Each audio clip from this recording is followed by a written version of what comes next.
Ando, Listo. vale. Lo decimos, ando 100 metros, que se me queda cargar, y ando 200 me acerco. Muy buenas. Hola. Pero bueno.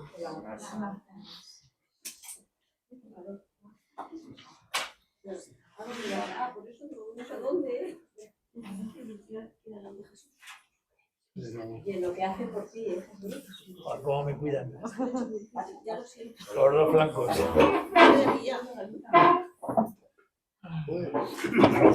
Cosas, Pili. Dile que sí, que estoy delgada. Que Sí, bien. está. Estás llamando gorda, ¿ok?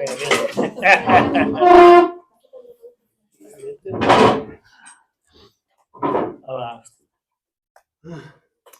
Bueno, buenas tardes y hoy, antes de empezar, como siempre, quiero preguntaros si de lo que vimos la última sesión hay algo que se quedara insuficientemente aclarado o que queráis compartir o no hay nada. Todo bien, vale. Bueno. Ahora vienen las preguntas. Claro. El examen. No voy a preguntaros nada porque ya sabéis que aquí venimos todos a indagar juntos acerca de lo que realmente nos preocupa. Pero sí es cierto que se quedó un tema abierto, pendiente para la sesión de hoy, que era la lujuria, ¿no? Que hablamos de... Esto va a ser un tema complicado, voy a intentar hacerlo lo mejor que pueda. Sobre todo porque aquí en Occidente tenemos una comprensión del concepto que difiere un poco de la transversalidad que tiene como tal. El concepto aquí lo hemos verticalizado. En Occidente nosotros consideramos la lujuria como el deseo sexual desmedido. O sea, un ser humano que tiene un deseo sexual que le supera o que le desborda, lo consideramos un ser humano lujurioso, ¿no? O sea, alguien que tiene una serie de apetencias sexuales o de necesidades sexuales que están fuera de lo habitual, ¿no? Entonces lo hemos verticalizado respecto al concepto del deseo sexual. En Occidente este concepto no es así. En Oriente, perdón. En Oriente el concepto de la lujuria es el descontrol o la incapacidad de gestión del deseo, entendiendo por deseo todo tipo de deseo. Por supuesto, abarca todo el deseo sexual, ¿de acuerdo? Entonces, para indagar en el concepto del descontrol del deseo, primero vamos a tener que indagar en el origen, básicamente. Yo creo que esto lo hemos repetido muchísimas veces aquí, todos tenemos claro que podemos estar en un estado de amor o en el opuesto, ¿vale? Y esto sí os lo voy a preguntar porque lo hemos dicho 1.000.000 de veces. ¿Cuál es el estado opuesto al amor? El miedo. Ay, el miedo. El miedo. Vale. Un ser humano lleno de temor no puede estar lleno de amor. También hemos hablado infinidad de veces acerca de que el estado emocional de un individuo no puede ser uno y el contrario. Tú estás en un estado emocional. Si estás en el de alegría, no puedes estar en el de miedo. Si estás en el de felicidad, no puedes estar en el de ansiedad. Puedes cambiar de estado, pero no puedes estar en dos estados a la vez. Esto lo entendemos todos, ¿no?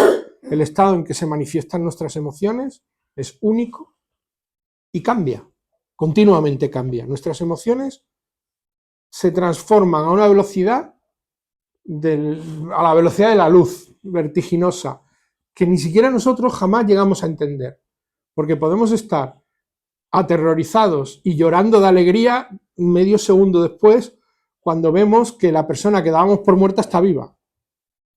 Entonces, fijaros este concepto, ¿no? Imaginad que vuestro hijo tiene un accidente, lo ves tirado en el suelo, muerto, y de repente hace el cambio de tu estado emocional en ese instante en que respira. Yo no lo puedo explicar, solo lo sabéis las personas que por alguna circunstancia lo habéis vivido, ¿vale? Que no hace falta que os pase algo tan terrible, pero este estado lo hemos vivido, ¿no? Ese cambio lo hemos vivido. Voy a cerrar que el ruido de la maquinita.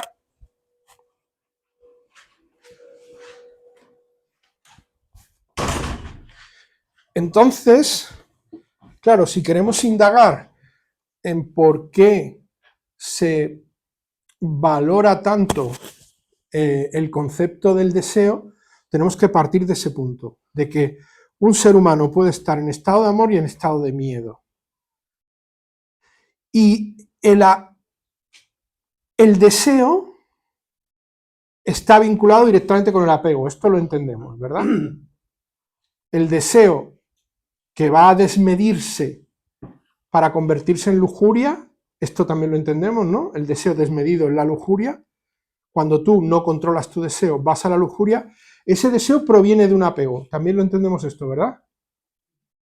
Bien, ahora,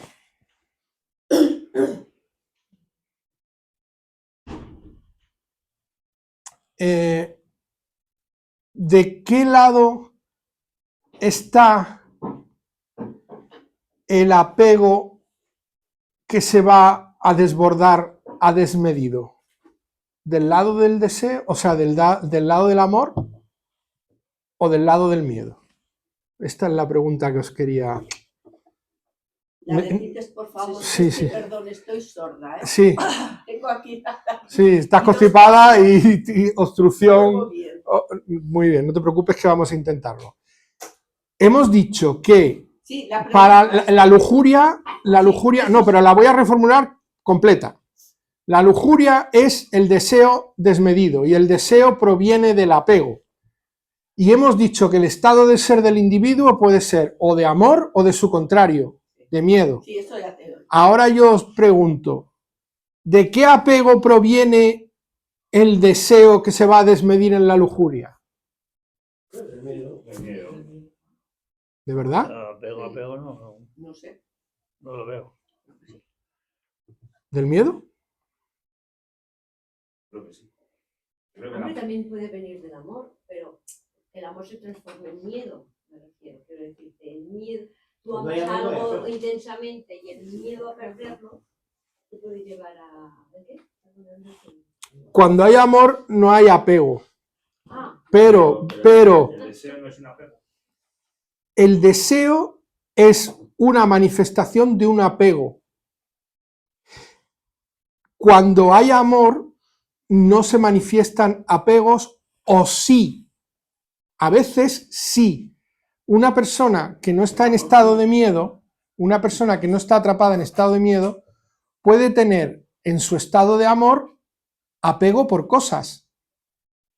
Como ese apego se convierta en deseo, al sentir que se alimenta su deseo, que se satisface su deseo, se provoca la lujuria. O sea, que es que la lujuria se va a manifestar tanto en personas que están en un estado de temor como en personas que están en un estado de amor. Porque si tú no tienes lo que deseas, por miedo a no tenerlo, lo vas a buscar y se va a desmedir de tu apego el deseo. Pero es que si tu apego es hacia algo que tú satisfaces, también porque lo satisfaces vas a querer más. entonces el amor, entonces también puede darse en el estado de amor. Eso es, por eso, claro, y lo que yo os intento decir es que por eso la lujuria es inevitable en el ser humano, porque la naturaleza material que puedas manifestarte tanto en amor como en miedo, en un estado el que sea, puede en ambos casos arrastrarte a la lujuria. ¿De acuerdo? O sea, yo primero, antes de indagar en todo lo que supone la lujuria, vamos a ver cuál es su origen, de dónde viene, cómo se manifiesta y por qué es inevitable. Bueno, inevitable no. Si llegas a un estado de amor puro y profundo, como decía Julio, se manifiesta el desapego. Pero es que esto ya es autorrealización. Un ser humano totalmente desapegado es un ser humano en el yo soy. Es un ser humano que no tiene ninguna vinculación directa con la existencia material. Lo que hablábamos antes, no me identifico con lo que me está pasando y mi naturaleza no se implica, sucede.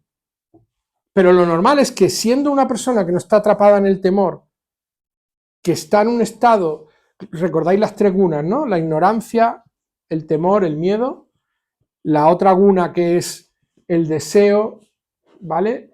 La pasión, ¿no? Todo lo que es el apego, La pasión, ¿no? la pasión, el deseo, el apego, y la tercera, la bondad, el amor, la luz, ¿vale? Ninguno de nosotros en este mundo material, ninguno de nosotros, yo no digo un ser autorrealizado, ninguno de nosotros está exento de ninguna de las tres.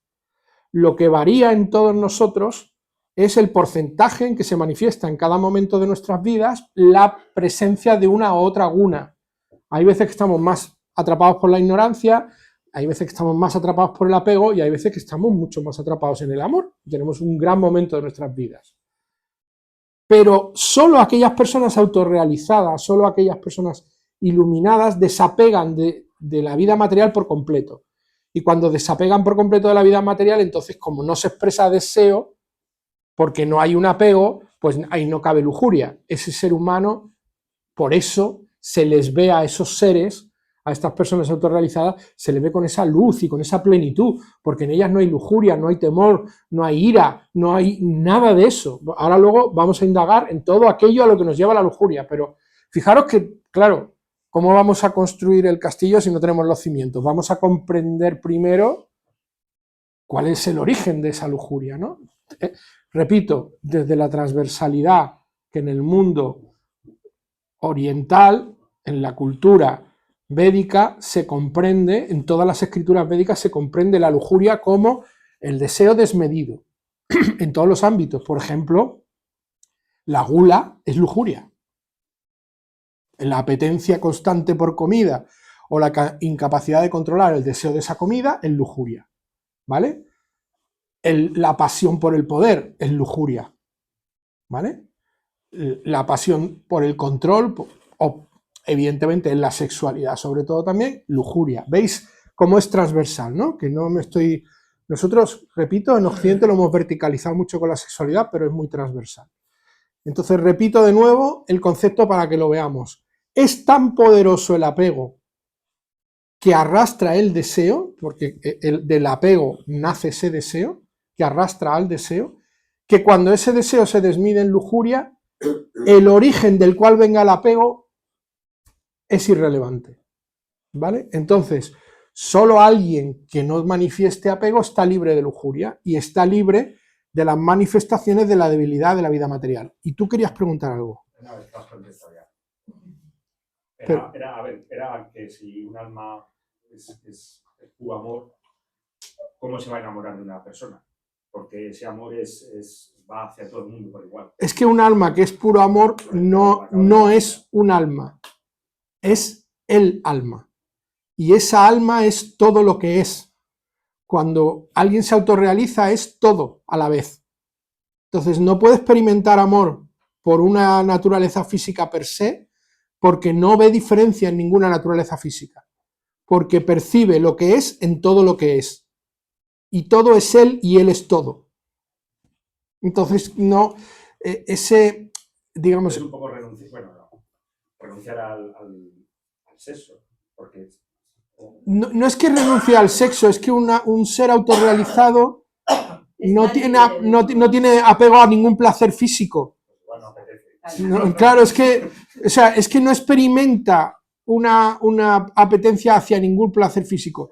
Ese ser, si ha experimentado algún tipo de placer sexual en algún momento de su vida, hay algunos que son renunciantes desde la infancia, que van a una gurukula, que se llama una escuela con un gurú, con un maestro espiritual, y ya desde niñitos los educan en todo el conocimiento védico, y cuando se van haciendo mayores, como en esa escuela están separados los chicos de las chicas, ellos no experimentan placer físico con una mujer, pueden experimentar pues un orgasmo espontáneo, lo que sea. O sea, que puede que sí, que esos hombres renunciantes a una vida sexual por voluntad propia puedan experimentar el placer sexual. Por supuesto que pueden.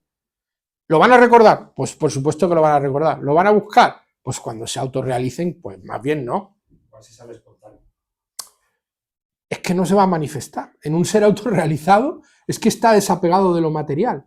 Un ser autorrealizado no experimenta un placer comiendo, sino sobreviviendo. Se alimenta porque se tiene que alimentar, pero entiende el concepto de que esa persona está en un estado de observación o de presencia de lo que sucede en su existencia que le incluye a sí mismo. Es decir, no solo presencia lo que sucede fuera de él, sino también dentro de él. Con lo cual, él es perfectamente consciente que él es la presencia en lo que sucede y no el ser en el que sucede. Él es la presencia. Él es todo. Y está presenciándose a sí mismo a la vez que lo presencia todo. ¿Me estoy explicando correctamente? Vale. Entonces, ese ser probablemente pues, pueda tener manifestaciones físicas. Si se constipa, pues igual que le está pasando a Nine, pues le va a doler la cabeza, no va a oír bien, no va a poder respirar bien, pues es un ser humano. Pero no va a tener un apego por esa situación. No le va a molestar no estar escuchando, porque realmente él nunca estaba escuchando. Él estaba presenciando al que escuchaba. No se va a incomodar, no va a necesitar escucharlo. Va a estar ahí sin escucharlo, pero escuchándolo. Curiosamente, porque esa necesidad se manifiesta de una forma distinta. Y ese deseo de amor o esa manifestación de amor físico se puede producir, pues no lo sé, porque yo no estoy autorrealizado y no te puedo hablar de eso, pero entiendo que yo sí que he vivido que a medida que yo he evolucionado, eso sí te lo puedo decir de mí, he evolucionado mi presencia espiritual o mi contacto con mi ser espiritual, mis apegos hacia infinidad de cosas han ido diluyéndose dentro de mí, que no desapareciendo, cuidado, que se manifiestan cuando les da la gana y yo me hago consciente y presente de que se están manifestando. Pero sí es cierto que han ido diluyéndose dentro de mí, en una gran cantidad de ellos.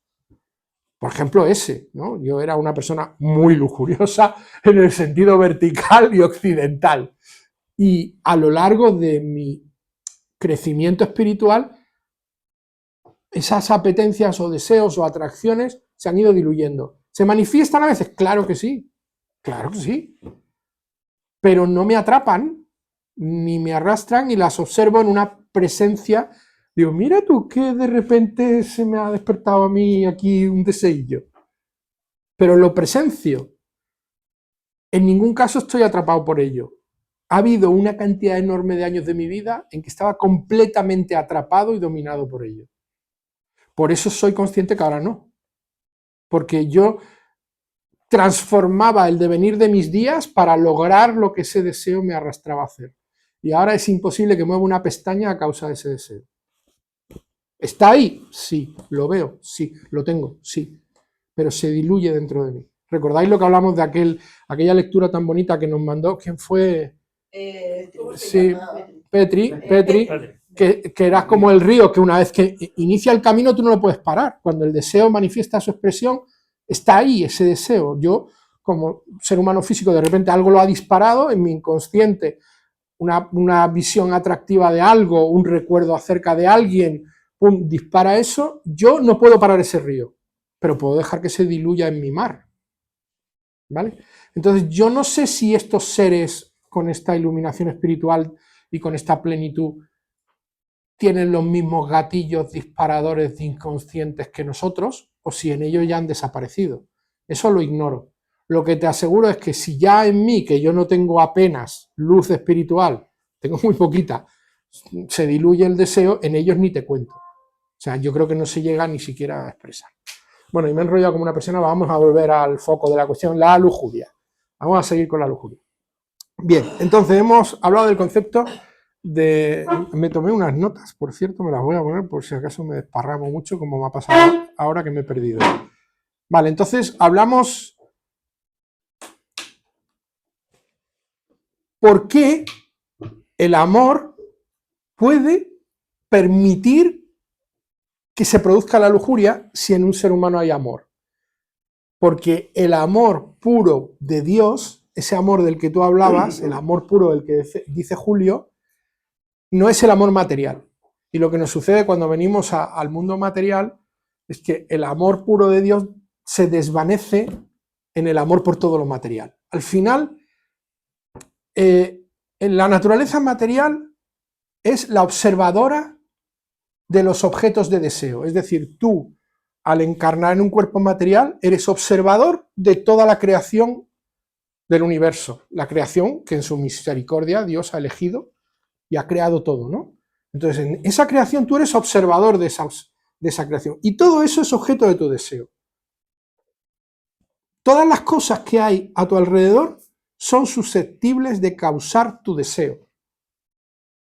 Y en esa constante estimulación de todo lo que tú observas hacia tu deseo, pues tus deseos se van despertando desde que eres niño. Todo lo que sucede a tu alrededor provoca deseo. Ves una manzana preciosa roja, ¡ay, qué rico! Yo quiero un bocadito. Ves llover, dices, ¡ay, qué guay! Yo quiero salir a que me caiga la lluvia.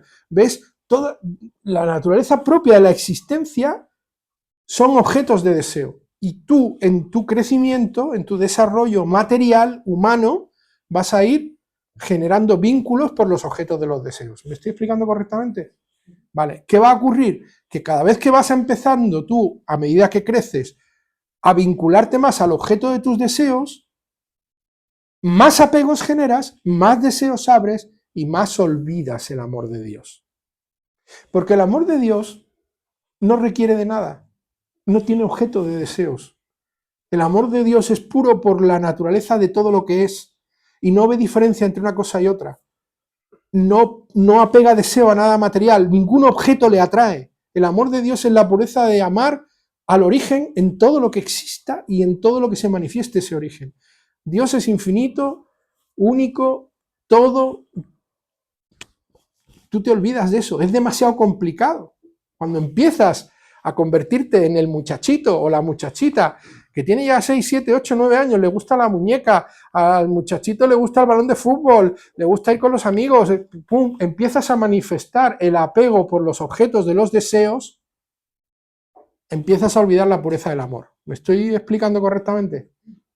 Entonces, toda la existencia que nosotros vamos a vivir a partir de ese momento va a estar sometida a la lujuria, que es la que nos va a estar apartando continuamente de la pureza de ese amor que vamos a ir olvidando por la propia existencia material, por la propia manifestación de la energía sutil de Maya, que es la energía más irresistible de Dios, la energía del mundo material. Maya nos atrapa brutalmente, porque todo es deseable, todo lo que vemos es objeto de deseo. ¡Ay, qué chaqueta más bonita se ha comprado Luisa hoy! Esa chaqueta la quiero yo para regalársela a Marisa, que esa le va a encantar y así me va a sonreír y entonces yo, todo en tu cabeza va a estar maquinando para que tú puedas dar sentido al apego a los deseos materiales. ¿Me voy explicando correctamente? ¿Se va entendiendo todo esto? Vale. Y ahora os pregunto, ¿qué le sucede a una persona que manifiesta lujuria? Venga, tiramos para canasta. Que no está contenta con nada. Que no está contenta con ¿Qué nada. has dicho? Que no está con nada. Dice Había oído, perdón. que no, vamos a intentar repetirlo porque sabemos que hoy está sordeta. Yo estoy sordeta todo el año, así que no te envidio. Estamos en que... Sí, eso te he oído, no le había oído a él. Repítele. Pero cuanto más quieres, realmente una vez que lo alcanzas, quieres más. Frustración continua, desorden. Bien, ya vamos más orientados. Frustración. ¿A dónde conduce la frustración? Sufrimiento. Sufrimiento. Sufrimiento sin duda.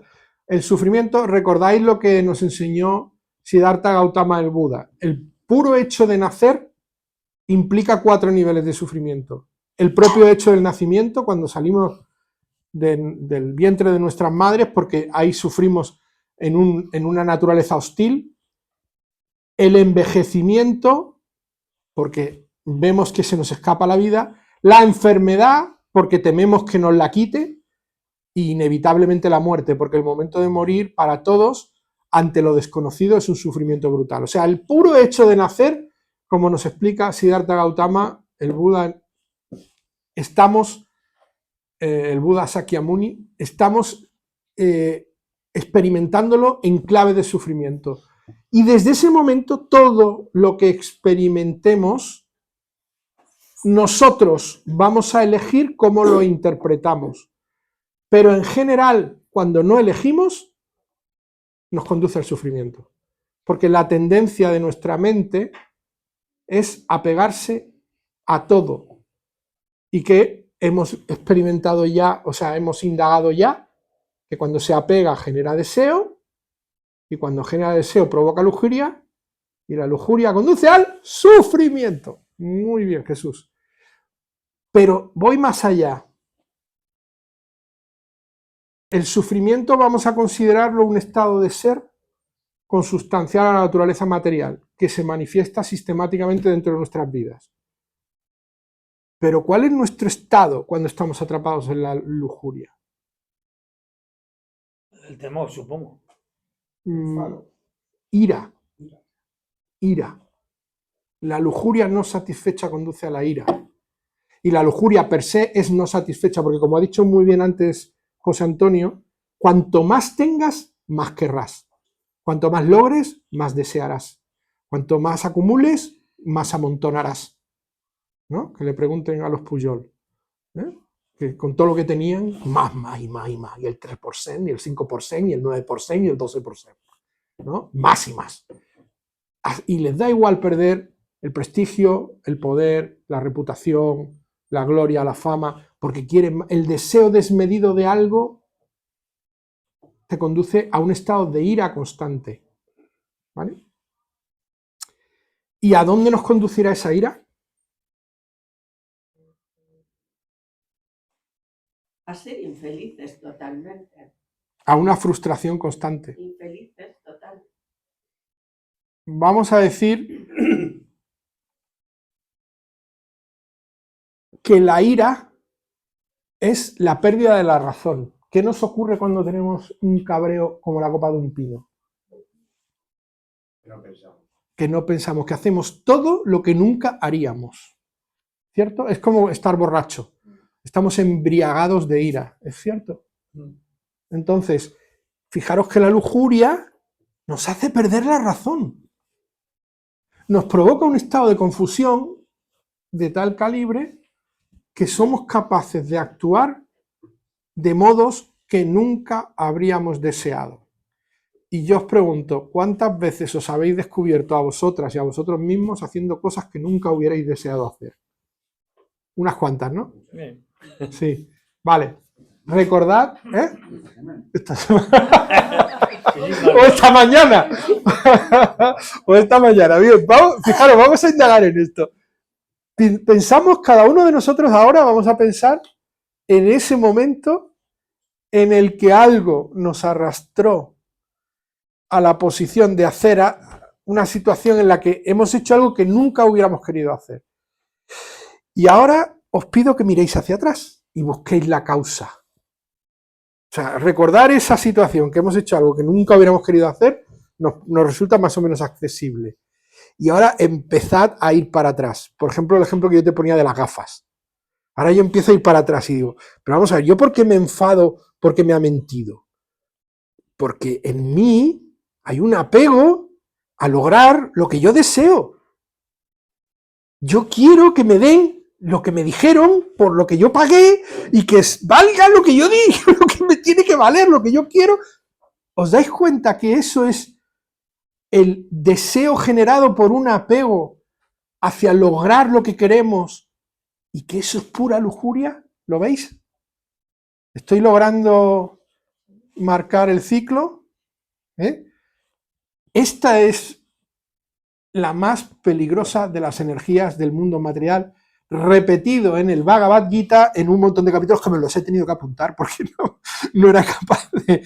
Mirad, en el capítulo 3 habla de esto concretamente en la estrofa 36, en la 34, en la 43.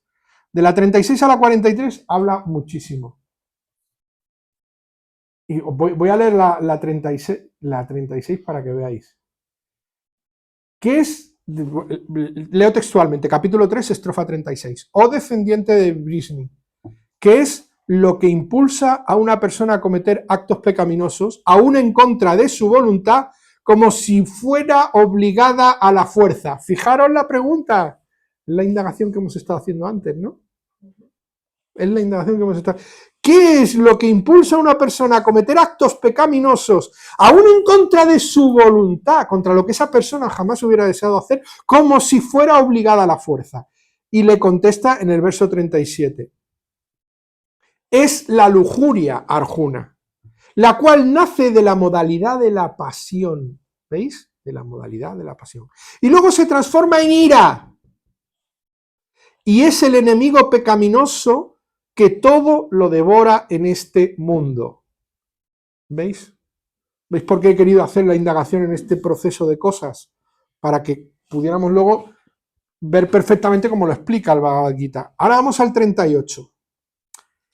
Así como el fuego es cubierto por el humo, o el espejo por el polvo, o el embrión por el vientre, de igual manera el ser viviente está cubierto por distintos grados de esta lujuria. Y ahora voy al principio de todo. Dependiendo si estás más en el miedo o más en el amor, los grados de tu lujuria, es decir, el vínculo con tu apego y tu deseo, será mayor o menor. Bien, pero siempre va a estar manifiesto, porque siempre va a estar cubriendo, de la misma manera que el vientre, los distintos grados de lujuria van a estar cubriendo nuestra existencia material, porque es consustancial a esta carne física, es decir, resistirnos a la realidad de nuestra lujuria es resistirnos a nuestra propia naturaleza. Con esto quiero decir que está muy bien que seamos muy lujuriosos y desmedidos, no, pero con esto quiero decir que es imposible evitarlo al 100%, o sea, que el ser humano tiene un deber, una responsabilidad hacia sí mismo. Cada una de vosotras y de vosotros tiene que lograr la mejor versión de sí misma y de sí mismo, pero entendiendo que estamos sujetos a una naturaleza material, ¿de acuerdo? La manifestación y la experiencia de la lujuria no va a desaparecer. 39. Así, el conocimiento puro del ser viviente es cubierto por su eterno enemigo, la lujuria, es decir, lo que os expliqué de los niños pequeñitos. A medida que los objetos de los sentidos se van abriendo a nuestra visión y nuestra conciencia percibe los objetos del deseo, se abre la lujuria a nosotros de manera inevitable. A medida que el niño observa cosas que puede desear, le resulta imposible dejar de desearlas. ¿Me estoy explicando correctamente? Entonces ya te lo está diciendo. El conocimiento puro del ser viviente es cubierto por su eterno enemigo, la lujuria, que nunca se satisface y arde como el fuego. Es decir, ese recuerdo del amor puro que traemos desde nuestro nacimiento por Dios va a ser cubierto por la lujuria, va a ser borrado por la lujuria, que es lo que os dije al principio. Lo recordamos esto, ¿no? En la indagación inicial. ¿Vale? Por ahora me estoy explicando medio bien, ¿no?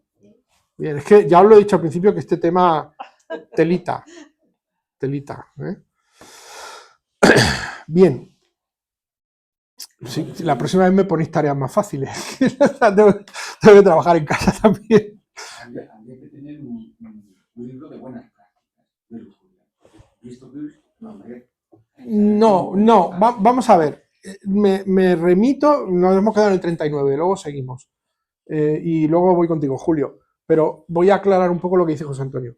Me remito al hecho, no es un libro de buenas prácticas, porque no existe práctica acerca de la manifestación de tu apego a través del deseo que tú puedas gestionar. El deseo es consustancial al apego en cuanto el apego exista. Es decir, si tú tienes apego por algo, tienes deseo.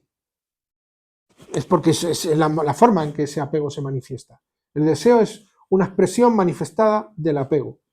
Y tener apego por cosas materiales en el mundo material es el trabajo. Entonces, ¿tú quieres un manual de instrucciones? Tu manual de instrucciones es intentar que tus apegos no se manifiesten. Y para que no se manifiesten, simplemente no pueden existir. Entonces, tú dices, ¿cuáles son mis buenas prácticas? Pues solo hay dos. Manual de libro de buenas prácticas a petición de José Antonio. Práctica número 1. Si un deseo se manifiesta, no dejes que te arrastre y procura que se diluya. Es decir, no dejes que el deseo te conduzca a una acción. Simplemente déjalo ser sin que te conduzca a una acción. ¿Vale? Práctica número 1. Si un deseo Pero se para manifiesta... eso hay que observarlo. Sí, pero bueno, vale. Vamos a incluir, clarifiquemos Si más. no, Sí, vamos a clarificar. Para manual de prácticas, vigila y vive muy atento, muy presente, vigila y vive muy presente para que cuando se manifieste tu deseo, consigas que no te arrastre a la acción, que tú lo observes como deseo, lo percibas claramente en tu capacidad de observar y estar presente, percibas tu deseo y que no te arrastre a la acción. Si te arrastra a la acción, resultado bueno, malo, resultado malo, peor. Entonces, si es malo, el resultado es la ira, y si es bueno, vas a tener más deseo. Con lo cual, resultado bueno, malo, resultado malo, peor. Entonces, no dejes que te conduzca a la acción, porque si actúas, vas a esperar un resultado. Si el resultado es bueno, más deseo, y si el resultado es malo, ira. Conclusión, no dejes. 1. Observa atentamente, como decía Ninis, está muy presente, está la regla número 1, y observa atentamente el deseo para que no te arrastre a ninguna acción. Porque como te arrastre una acción, has perdido sea cual sea el resultado. Estamos de acuerdo. Y regla número 2, intenta por todos los medios, con tu presencia y observación, detectar tus apegos y liberarte de ellos. No hay más reglas. El manual se reduce a 2 reglas. ¿Se os ocurre algunas reglas más que podamos incorporar en el manual? Yo no veo bien la teoría, pero, por ejemplo, esto que se dice siempre de que en los régimenes, cuando... yo no te oigo, Sí. cariño. No, bueno, espera, hazme la pregunta y yo la sintetizo. Sí. Sí. Tú la tienes, que Julio tiene lápiz y papel, y entonces por eso no me importa dejarle en stand-by porque sé que la ha apuntado. Venga, dispara. Por ejemplo, se dice mucho que la gente que se pone a régimen para no comer, lo que hace es que se aguanta y luego se pone Gordísima cuando se pone a gordísima, comer. Claro. Entonces no sé, no digo que no, pero no sé si depende, no lo tengo yo muy claro eso. Antes hablábamos acerca de... Sí, ahora se lo pasamos a Julio. No. Antes hablábamos acerca de las enseñanzas de Nisargadatta y de cómo te expresa la manera de manifestar el yo soy, ¿no? Uno debe ser natural en lo que es. Lo de Nisargadatta, yo no sé. No lo sé. Que fumaba muchísimo. Yo no tengo constancia de lo de Nisargadatta. Vale. Bueno, la cuestión es que se nos dice en la enseñanza del Vedanta Advaita. Sí, fumaba muchísimo. Sí. Sí, muchísimo. Pero Y se murió de afectaba. cáncer de garganta.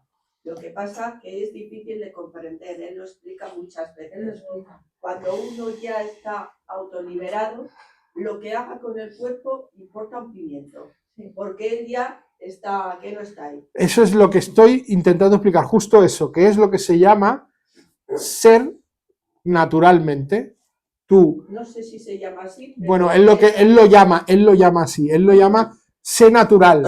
Sé natural significa que cuando tú estás presente y observas no solo lo que sucede fuera, sino dentro de ti, y te observas a ti mismo, si tú tienes el apego de intentar cambiar algo que se manifieste en este ser material, de nuevo estás manifestando un apego y estás dejando de ser el que eres, porque te estás convirtiendo en el cuerpo que te alberga. Te estás identificando con el cuerpo que te alberga. Si tú observas en el yo soy, en la naturaleza de Dios, en la esencia, en el Paramatma, en el Atma profunda, ese observador no se instiga por aquello que suceda en su cuerpo físico. Por eso él fumaba, porque era lo natural en él. Hombre, si él había empezado a fumar antes de iluminarse y era, si era fumador con 20 años y se iluminó con 37, Sí. con 34 conoció a su maestro, con 37 se iluminó. Ahora que se ilumina, ¿va a dejar de ser naturalmente lo que es? Pues no, es. Siempre. Y entonces siguió fumando hasta los 80. ¿Y cuánto murió? 87. 80 y algo. 87. Se me ha olvidado. O sea que tampoco no le mataría el tabaco, le mataría cualquier otra cosa. Pero, Cáncer de garganta. pues bueno, pues le mató el tabaco. Entonces sí. Claro. Pero bueno, que si no le hubiera matado el cáncer de garganta, le hubiera matado un autobús cruzando la calle. Claro, entonces, a lo que manifestamos es a la idea de que en cuanto tú te apegas por querer ser algo distinto de lo que ya es, o por querer que las cosas sean, cuidado, ser tú, o que las cosas sean, ser tú, o que las cosas sean distinto de lo que es, ese apego te va a generar sufrimiento, que es lo que decía antes Jesús, ¿vale? Y creo que con eso estoy dando respuesta a tu pregunta, ¿o no? Pues aclaremos. Venga, repregunta, reformula. Porque entonces a lo mejor la cosa no está ni en hacer ni en no hacer. Está en observar, en estar Entonces presente. puedes fumar o no fumar, o comer o no comer. Es o- igual. o el Tú sexo. observas. Está en no apegarte ni a lo que tú seas, ni a lo que es, ni a lo que tú sucedas, ni a lo que te suceda. No, porque como tú quieras ser algo, como muy bien dice ella, Pues ya está. ya estás sufriendo porque no logras ser lo que tú quieres. Todo lo que tú pretendas te va a generar apego, te va a generar deseo. Si hay deseo en ti de lograr algo es porque hay un apego. Por ejemplo, si hay deseo en ti de ser menos bocazas, es porque hay un apego a que la gente te ame, o te respete, o te quiera, o te tenga cariño. Entonces tú no quieres meter la pata, porque tienes un apego a que la gente te quiera, y no quieres estropearlo. ¿Me explico correctamente? Perfectamente. Vale, entonces cuando tú manifiestes un deseo, siempre tiene un origen en un apego. Cuando tú eres capaz de indagar, observándote en aquello de ti que te está generando tu deseo, y llegas a la fuente del apego, tú lo puedes trabajar, porque ya lo conoces. Una cosa solo se puede desactivar cuando la conoces. Tu ego solo lo puedes desactivar cuando lo observas. Cuando se está manifestando tu ego es cuando tú le quitas su poder. No deja de estar, pero pierde su poder. Igual que tu deseo no va a dejar de estar. Igual que tu apego no va a dejar de estar, pero va a perder su poder. ¿Me estoy explicando correctamente? Porque el hecho de que tú le observes le roba todo su poder. Porque ya no actúa en ti desde tu inconsciente, desde tu ignorancia. Actúa en ti con tu presencia, con tu observación. Y tú puedes dejarlo estar, pero lo observas, lo conoces. ¿Me explico correctamente? No te preocupes, te damos unos segundos. Yo me callo mientras. Bueno. A lo mejor lo observas es previo a lo conoces, ¿no? O sea, a lo mejor cuando lo observas lo conoces, cuando lo conoces le robas su poder. Lo que actúa sobre ti y te domina es lo que desconoces. Lo que actúa desde tu inconsciente. Ese es tu ego. Tu ego es el que te arrastra porque tú desconoces su poder, desconoces lo que está haciendo contigo y te arrastra a hacer cosas. Perdona. Cuando te pones a jugar al escondite, mientras no lo encuentras, lo estás buscando por toda la casa. En cuanto lo encuentras, dices, ya te he pillado. Ya no lo vuelves a buscar. Ya no necesitas buscar más. Lo que te tortura es el que no lo encuentres, el que no lo conozcas, el que lo ignores. Y ahora, Julio, perdóname que te haya demorado. Dos cosas. Una que me ha venido ahora. El otro día, creo que fue igual una interpretación tuya, hablamos del miedo y que dijiste que igual el miedo era una causa, diríamos, de los cánceres, algo así. Sí, eso es una interpretación. Dije, sí, una si no lo dije, lo digo muy claramente. Un alma iluminada, diríamos, murió de cáncer. Que ese cáncer podría ser un exceso, quizás, de un tabaco, de un efecto físico. Sí, aunque no habría identificación.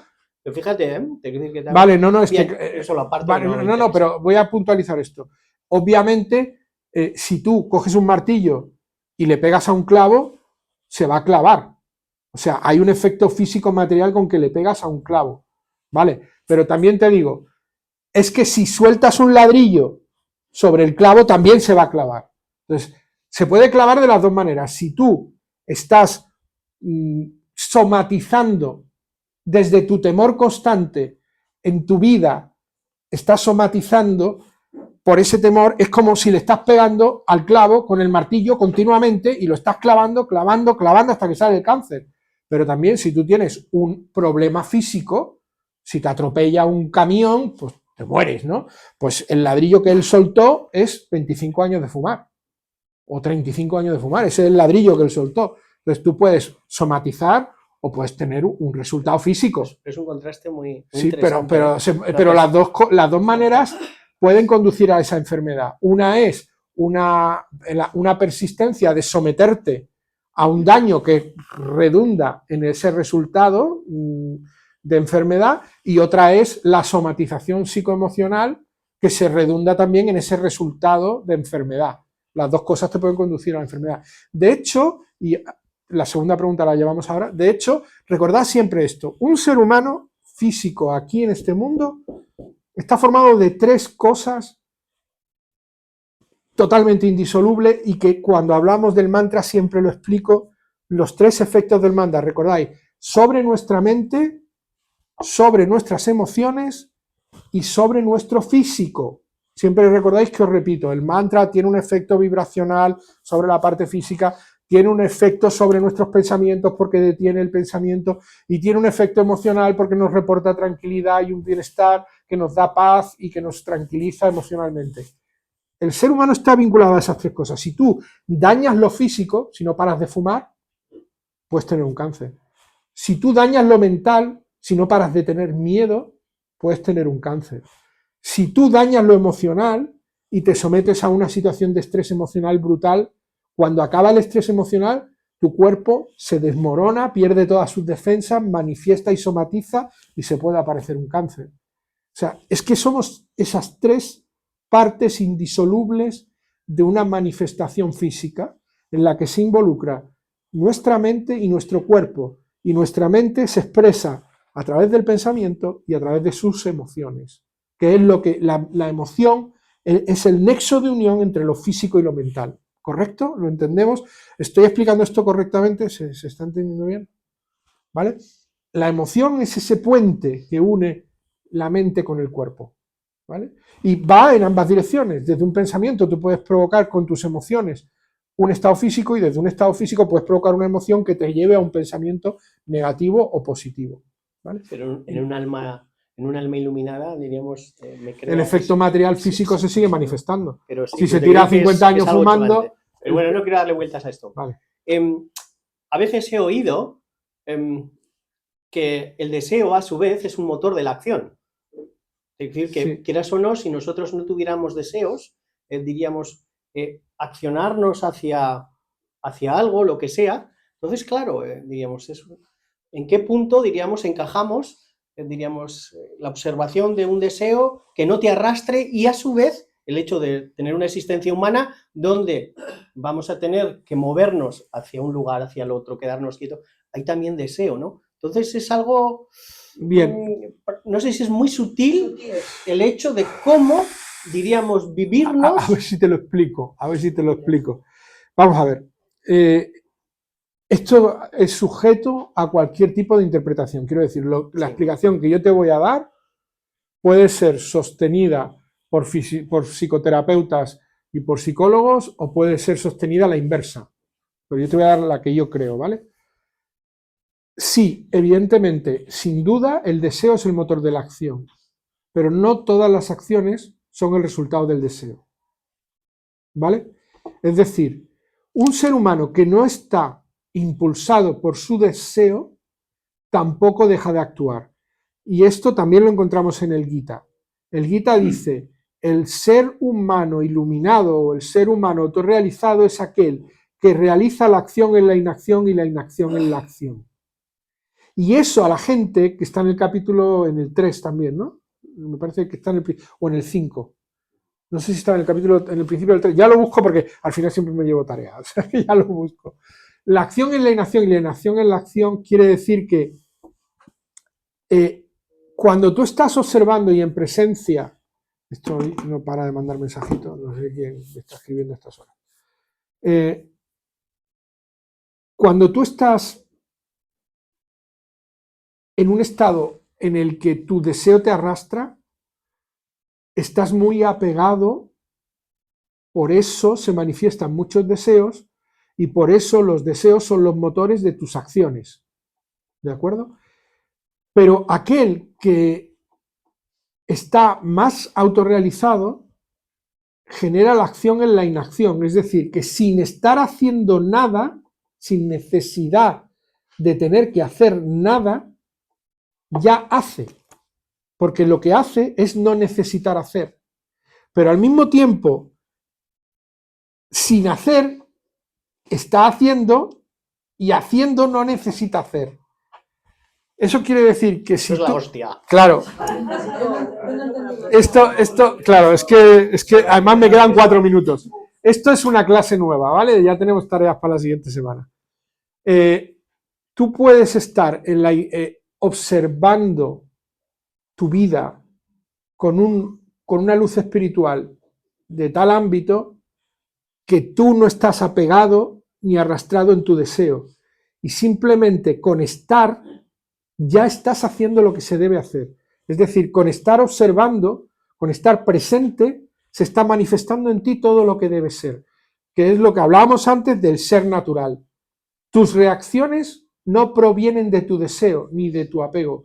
Tus reacciones provienen de tu intuición natural. Es decir, ante cada acción que se va a ir manifestando a lo largo de la vida de un ser iluminado que actúa en la inacción y la inacción es su acción, se va a estar produciendo un resultado de cada circunstancia que va a ser natural, intuitivo. No va a estar motivado por ningún apego ni por ningún deseo. Entonces, ¿quiere eso decir que solo aparece la acción desde el deseo? No, la acción también aparece desde la intuición natural de un ser. Un ser que está en un estado de meditación profunda y alguien le dispara, como está presente puede apartarse para evitar la bala. Pero no actúa desde el deseo de sobrevivir ni desde el apego a la vida. Actúa intuitivamente porque ha escuchado un disparo, ve que está disparando a alguien de frente y se aparta. Es una acción intuitiva, actúa de modo natural, deja ser de modo natural.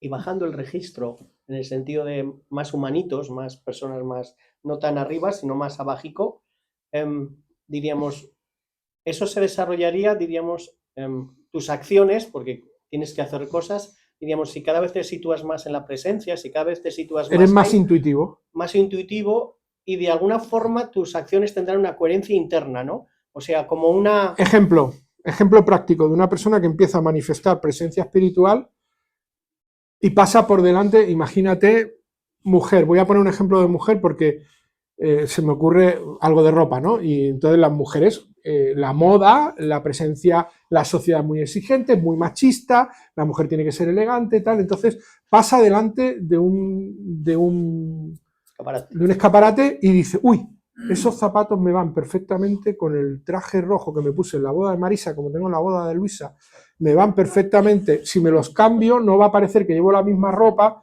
y está haciendo ahí toda su cábala para que, claro, entonces parece que me he cambiado, pero solo he comprado los zapatos, y cuando está haciendo todo eso, que lo está haciendo su ego, desde su apego a tengo que ser una mujer bien parecida, bien educada, que tenga una buena apariencia, que mi marido esté orgulloso de mí, que no sé qué, que la sociedad piense que tengo buen gusto, que tengo clase, y todo eso está produciéndose el apego y el deseo, y de repente algo intuitivamente en su mente hace clic y dice, me voy.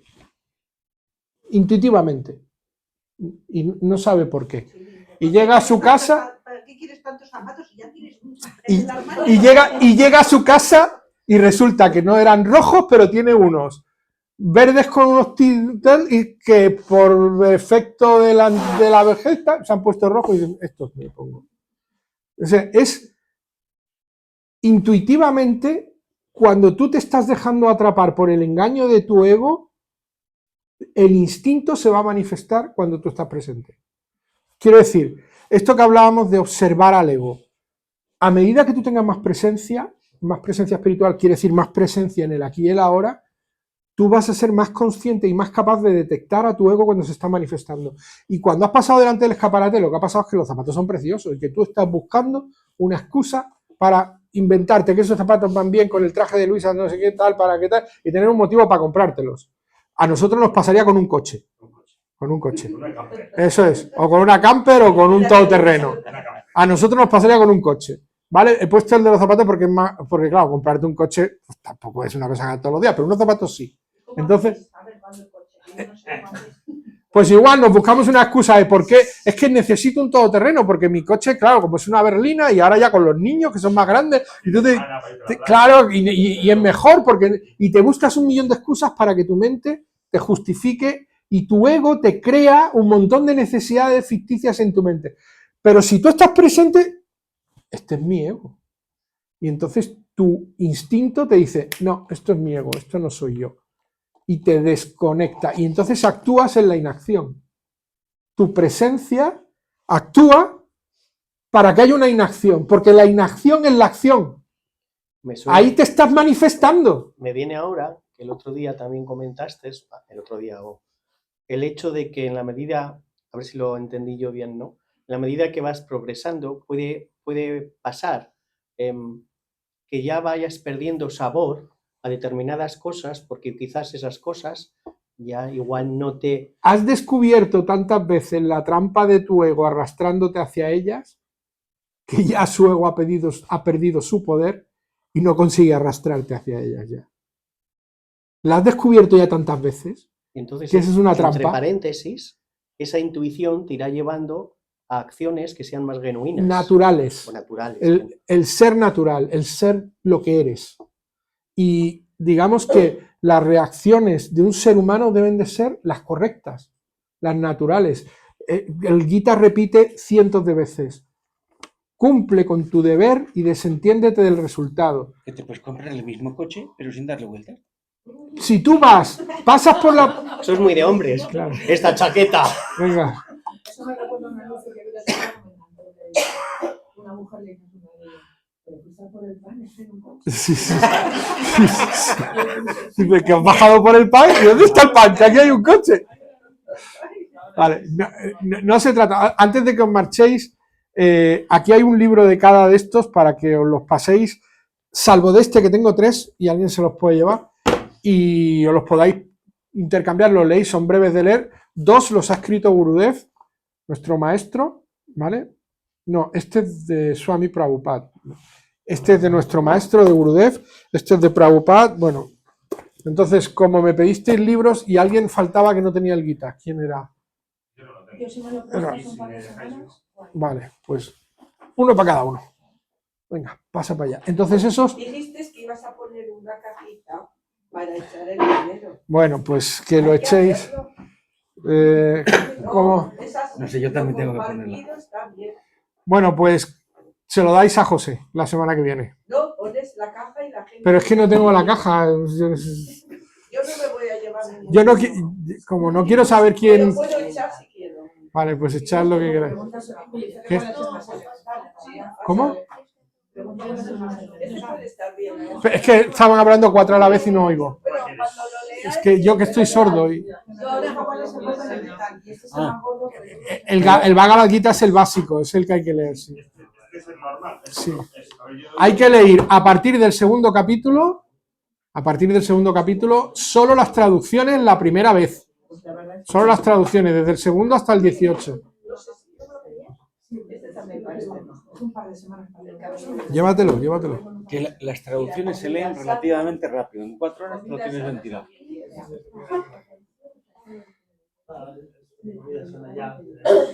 Y la otra que quería era... No sé quién era. Alguien dijo que quería y que no iba a venir. Si lo leéis... Está sin abrir. Ese está sin abrir. Este es para estrenar. Sí, pues tú lo estrenas. Ese es curioso porque hay que leerlo con la mente muy abierta.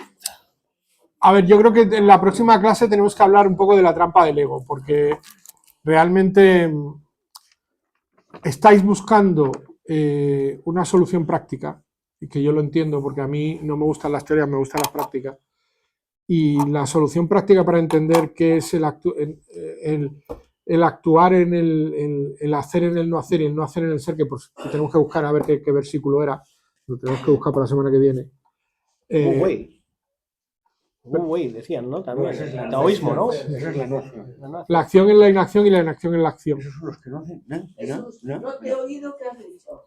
Que los Vedas, otro libro será, pero Ah. un médico dice hacer sin hacer. que viene a ser lo mismo. Sí, la acción es la inacción y la inacción es la acción.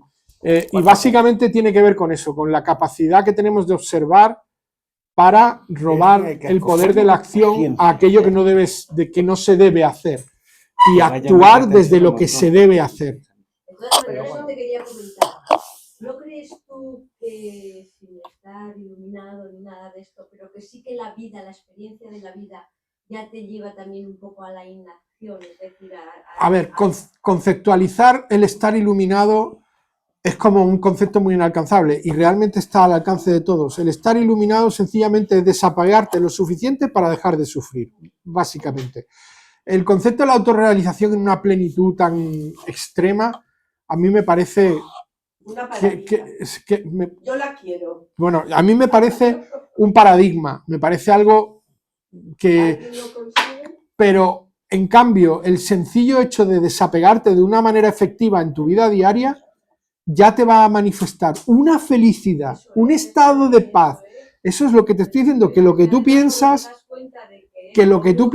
es exactamente lo que pienso yo. O sea, yo personalmente pienso que el trabajo espiritual de un ser humano reside en poder evolucionar a un punto tal que tu desapego y tu presencia te conduzcan a un estado de paz y felicidad para ti y para todos los que te rodean. Porque al final eres como una luz en la oscuridad. Cuando una persona tiene esa paz, esa armonía, esa tranquilidad y lo manifiesta sin apegos, sin ira, sin deseos que le doblegan, sin necesidades que manifestar, esa persona es encantadora y maravillosa y todo el mundo quiere estar cerca de esa persona. Es como la llama en medio de la oscuridad. Y algunos de nosotros tenemos la suerte de conocer personas así. Y lo sabemos, que eso lo hay.